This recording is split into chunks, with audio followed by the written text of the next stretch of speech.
Beredar isu ada pegawai pemerintah dengan perjanjian kerja atau P3K siluman mendapat surat keputusan atau SK pengangkatan P3K tahap 2 yang berlangsung di Art Center Alun-Alun Rantepao, Toraja Utara, Sulawesi Selatan pada Senin 17 November 2025. Kabar itu menyebar cepat di tengah masyarakat dan memicu dugaan adanya peserta titipan yang lolos tanpa prosedur resmi. Terkait polemik ini, Tribuners akan dilaporkan langsung oleh wartawan kami dari Tribun Toraja, rekan Lilianti Aryani Sailino. Rekan Lilianti, seperti apa kasus ini dan silahkan dengan laporan Anda.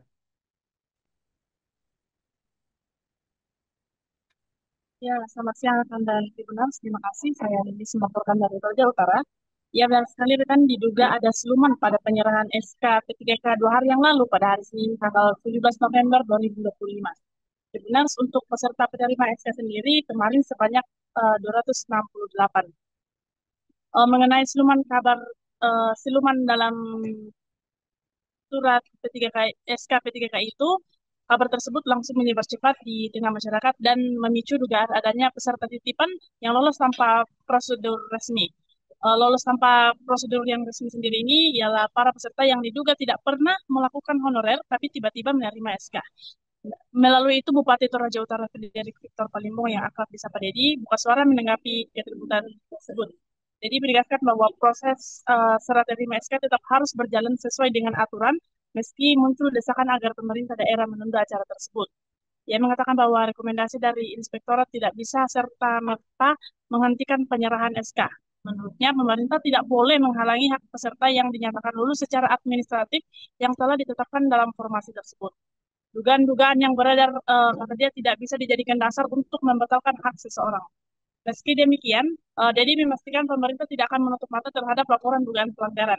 Ia menyatakan bahwa proses penelusuran akan terus berjalan, bahkan bisa berlanjut hingga tahap penyidik aparat penegak hukum. Dia juga menambahkan bahwa apabila kelak terbukti ada peserta yang lolos dengan cara melanggar aturan, pemerintah tidak akan ragu untuk menjatuhkan sanksi yang tegas. Demikian laporan yang saya sampaikan, rekan. Saya kembalikan ke rekan di studio. Kita juga harus berlaku adil ya. Saya tidak punya kepentingan apa-apa selain menjalankan keharusan menjalankan amanah undang-undang dan peraturan pemerintah. Dalam hal ini proses sudah dianggap selesai, BKN sudah menyatakan kelulusan, lalu kemudian seperti yang saya sampaikan tadi ada laporan, ada keberatan. Nah, ternyata kita juga mempertanyakan legal standingnya yang keberatan itu. Ya sekali lagi saya tidak punya urusan, ini proses yang sudah berjalan. Nah, tugas saya adalah menjalankan aturannya. Tugas saya memberikan SK kepada mereka yang berhak. Dan kita tidak boleh menghalangi, apalagi menghilangkan hak orang yang sudah dinyatakan lulus hanya karena dugaan. Ini kan masih berproses juga, dugaan ini juga belum ada keputusannya. Baru nanti kalau misalnya kalaupun ada proses hukum yang berlangsung sampai kemudian dinyatakan bersalah, baru kita jalankan aturan itu. Sama seperti yang dijalankan Pak Gubernur waktu itu kan, karena bersalah ya ada pemungkitan dengan tidak hormat. Nah, tapi kan kemudian ada juga jalur untuk mengoreksi. Nah, kita juga punya nanti mekanisme untuk mengoreksi, tetapi kita tidak bisa menunda terlalu lama hanya karena dugaan-dugaan tersebut. Ya kan? Jadi ya sudah saya jalankan, saya tanya ke teman-teman bagaimana ini, apa saya melanggar aturan mana yang saya lakukan ya. Saya panggil inspektorat, ini betul kami periksa bagaimana cara pemeriksaan yang kalian lakukan, ya kan? Nah, lewat telepon tidak ada yang tidak dikunjungi, karena tidak fair juga kalau proses. Saya hanya bilang ini proses yang sudah dilakukan, pemeriksaan administrasi, lalu kemudian tes. Nah, yang melaporkan yang tidak lulus tes, yang tidak berdomisili di sini, kan ini sudah diperiksa, sudah ada dari kejaksaan, datang dari kejaksaan tinggi, malah sudah menindaklanjuti di Polres juga sudah menindaklanjuti. Tapi yang namanya kalau ini kan silahkan kalau ada yang menempuh jalur itu. Nah, kita juga fair, ada juga yang saya sampaikan tadi, kok kayak main drama saja. Ya, drama ini dalam artian apa ini, Pak? Ya. Melaporkan temannya, lalu kemudian yang dilaporkan duduk sama-sama di sini, lalu ditanya ini, lalu kemudian ada yang datang ke saya, Pak, ada yang mencatut nama saya dilaporkan melapor, saya ada nama saya. Ya saya bilang ya itu urusan saudara, silahkan cek kalau benar namanya disebut dicatut, ya tarik laporannya begitu.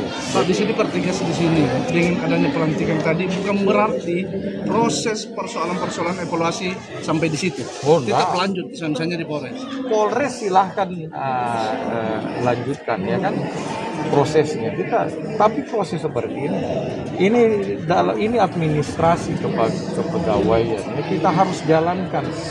Tidak bisa bayangkan kalau hanya dugaan-dugaan, hanya karena laporan, bagaimana pemerintahan mau jalan? Pelayanan masyarakat kita mau jalankan, haknya orang kita berikan, hanya karena laporan yang belum tentu juga, kan kita tunggu saja laporannya. Dan itu pun belum selesai juga kalau laporan polisi. Silakan diteruskan ke ruang hukum. Nah, kalau sudah ada keputusan pengadilan, baru kita kemudian lakukan evaluasi. Seperti itu. Dan tanggung jawab tertinggi ada di pundak saya sebagai pejabat.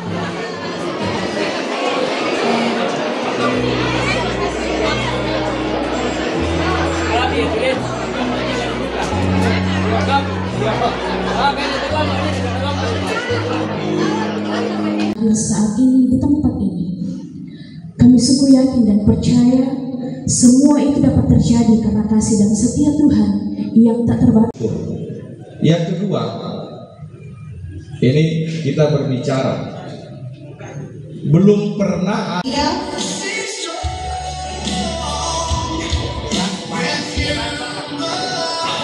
Baik, salam. Siap. 1, 2, 3. Sekali lagi 1, 2, 3.